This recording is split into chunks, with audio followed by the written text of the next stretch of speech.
राज्यामध्ये जीबीएसचे रुग्ण वाढताना दिसत आहेत, तर दुसरीकडे आज पुण्यात मृत्यूचा आकडा 6 वर पोहोचलाय। यावर अधिक बोलण्यासाठी आपल्यासोबत आरोग्यमंत्री प्रकाश आंबेडकरजी आहेत। सर, सरकार एक नवीन कायदा देखील यासाठी गठीत करण्याच्या तयारीत आहे। सध्या स्थिती काय आहे आणि काय नक्की हा कायदा असणार आहे? दोन गोष्टी खूप महत्वाच्या आहेत, ज्याच्यातला पहिला मुद्दा आपण विचारला। जेबी सिंड्रोम बद्दल अतिशय चांगल्या पद्धतीनं महाराष्ट्र सरकारच्या आरोग्य विभागाच्या वतीनं आणि त्याचबरोबर पुणे महानगरपालिकेमध्ये जिथं पेशंट्सची संख्या वाढली होती त्या परिसरामध्ये पुणे महानगरपालिकेनं अत्यंत चांगल्या पद्धतीचं नियंत्रण राखण्यामध्ये यश मिळवलंय।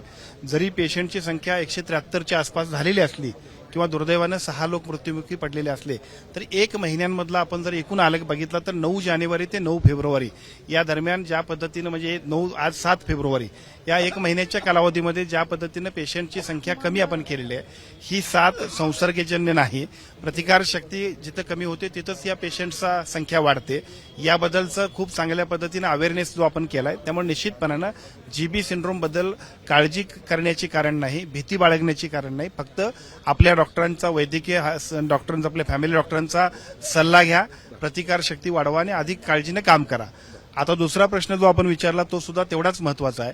अलीकडच्या काळामध्ये साथीचे आजार आणि त्या माध्यमातून दरवेळी होणारी वेगवेगळ्या पद्धतीचे असे नवीन विषय हा आपल्या सगळ्यांच्यासाठी आणि आपल्या सर्व नागरिकांच्यासाठी आरोग्याच्या दृष्टीने अत्यंत गंभीर विषय होतोय।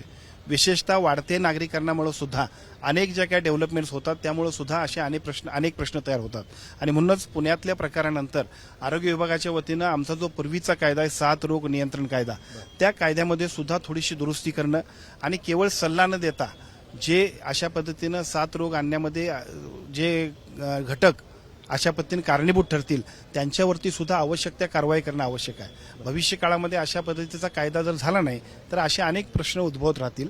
त्यासाठीच उद्याच्या होणाऱ्या आमच्या बजेटच्या अधिवेशनामध्ये मार्च महिन्यातल्या होणाऱ्या आमच्या विधानसभेच्या अधिवेशनामध्ये एक अतिशय चांगल्या पद्धतीने या कायदा विधानसभेसमोर सादर केला जाईल। सर, आपण तयारी केली असेल या कायद्यासंदर्भात, कसं असणार आहे याच्यामध्ये, कुणावर कारवाई होऊ शकते? म्हणजे अर्थात जर आपण बघितलं तर अनेक नदीतले सोर्स असतील पाण्याचे, इतर ठिकाणी विहिरीतले, बऱ्याच ठिकाणी दूषित पाणी दिसतंय।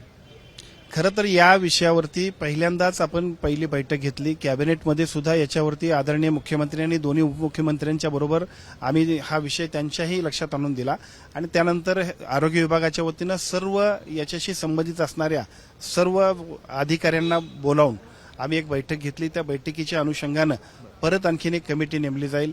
लॉ अँड ज्युडिशरीचं एक अतिशय चांगल्या पद्धतीने त्याच्यावर ओपिनियन घेतलं जाईल आणि आवश्यक त्या सुधारणा करणं आणि भविष्य काळामध्ये असे प्रश्न उद्भवू नयेत किंवा अशा पद्धतीचं प्रदूषण होऊ नये यासाठी आवश्यक ती कारवाई करण्यासाठी या कायद्यामध्ये सर्व गोष्टी अंतर्भूत असतील। सर, त्याचबरोबर ज्या परिसरात म्हणजे अर्थात सिंहगड रोड, नांदेडगाव या सगळ्या गावामध्ये मोठ्या संख्येने पेशंट्स आहेत पुण्यातील, यासाठी केंद्राची टीम या ठिकाणी येऊन गेली, राज्याची टीम येऊन गेलेली आहेत, त्यांचा काय अहवाल त्यांनी सादर केलेला आहे, काय त्याच्यामध्ये निष्पन्न होतंय? जीबी सिंड्रोमचे पेशंट्स सगळीकडेच सातत्यानं दरवर्षी आढळतात। हे आजार नवीन नाही, हे पेशंट्स नवीन नाहीत। फक्त प्रश्न मोठ्या संख्येनं ज्यावेळेला पुण्यातल्या विशिष्ट भागाचे पेशंट्स आढळले त्यावेळेला मात्र माणसांच्या मनामध्ये थोडीशी भीती वाटली। परंतु या सगळ्या पेशंटची एकूण आता जी काही तपासणी आहे त्याच्याबद्दल एका बाजूला केंद्र शासनाची टीम, दुसऱ्या बाजूला राज्य शासनाची टीम, अगदी WHO ची टीम सुद्धा यामध्ये खूप चांगल्या पद्धतीने काम करते। हे प्रदूषण झालं तरी नेमकं कशामुळे झालं, पाण्यामुळे झालं असेल तर भविष्य काळात काय उपाययोजना केल्या पाहिजेत याच्याबद्दलचे रिपोर्ट सुद्धा ते आम्हाला देतील आणि त्यानंतर अजून चांगल्या पद्धतीने काम करण्यासाठी आपण पुढे जाऊ। सर, आतापर्यंत जे रिपोर्ट आलेले आहेत पाण्याच्या संदर्भातले लॅब टेस्ट, म्हणजे पाणी अर्थातच दूषित आहे त्या परिसरात, त्यांच्यावर काही कारवाईचे आदेश दिलेत का? कारण ज्या पद्धतीने तिथूनच या सगळ्या परिसरामध्ये पाणी, पिण्याचं पाणी देखील तिथूनच पुरवलं जातं।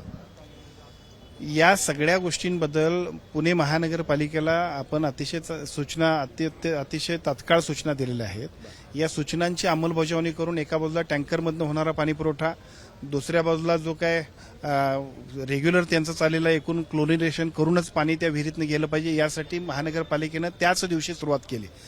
आता दुसरा भाग असा आहे की यानंतर याच्यामध्ये कोण जर दोषी असेल तर त्याच्यावरती सुद्धा कारवाई करण्याबद्दलच्या सूचना आम्ही निश्चितपणे देणार आहोत।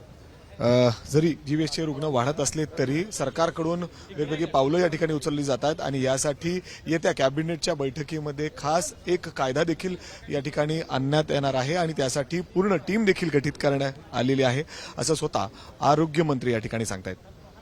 कॅमेरामॅन विजय राऊतसह मी मिकी घई, एबीपी माझा, पुणे. एबीपी माझा, उघडा डोळे बघा नीट.